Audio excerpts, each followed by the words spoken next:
దేశంలో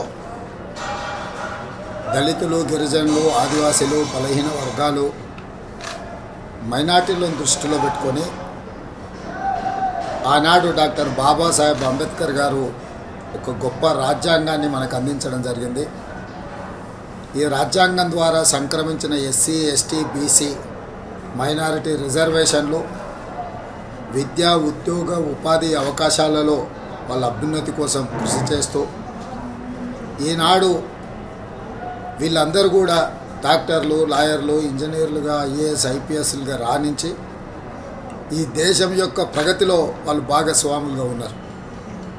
75 సంవత్సరాలు పూర్తి చేసుకుంటున్న ఈ సందర్భంలో ప్రజాస్వామ్యాన్ని పరిరక్షించి ప్రజాస్వామ్యాన్ని మరింత బలోపేతం చేసి ప్రగతి వైపు దూసుకెళ్ళి ప్రపంచ దేశాలతో పోటీ పడాల్సిన భారత్ ఈరోజు భారతీయ జనతా పార్టీ కుట్రలకు బలవుతున్నది. ఈరోజు భారతీయ జనతా పార్టీ దేశంలో 400 సీట్లు సాధించడం ద్వారా రాజ్యాంగాన్ని మార్చాలనే కుట్ర చేస్తున్నది. ఒకవేళ అధికారంలోకి వస్తే ఎస్సీ, ఎస్టీ, బీసీ, మైనారిటీల రిజర్వేషన్లు రద్దు చేసి రిజర్వేషన్ల రహిత సమాజంగా ఈ దేశాన్ని మార్చాలనే ప్రయత్నం చేస్తుంది.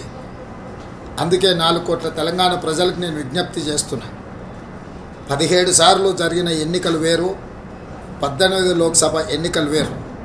ఈ ఎన్నికలు మన ప్రజాస్వామ్యాన్ని రక్షించుకోవడానికి, మన రాజ్యాంగాన్ని కాపాడుకోవడానికి, ఎస్సీ, ఎస్టీ, బీసీ, మైనారిటీ రిజర్వేషన్లను కొనసాగించడానికి ఈరోజు ప్రజలు తీర్పు ఇవ్వాలి.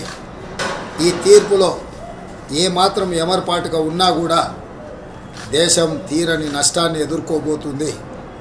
మళ్ళీ నియంత్రణ పరిపాలన రాబోతున్నది.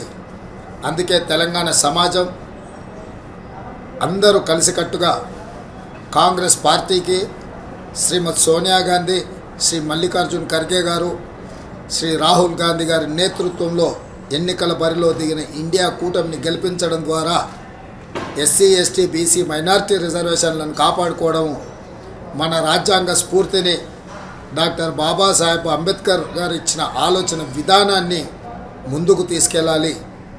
కాబట్టి మిత్రులారా, మీరందరూ కూడా కాంగ్రెస్ పార్టీకి అండగా నిలబడి 13 తారీఖు నాడు జరగబోయే ఎన్నికలలో కాంగ్రెస్ అభ్యర్థులను గెలిపించాల్సిందిగా మీ అందరికీ నేను విజ్ఞప్తి చేస్తున్నా.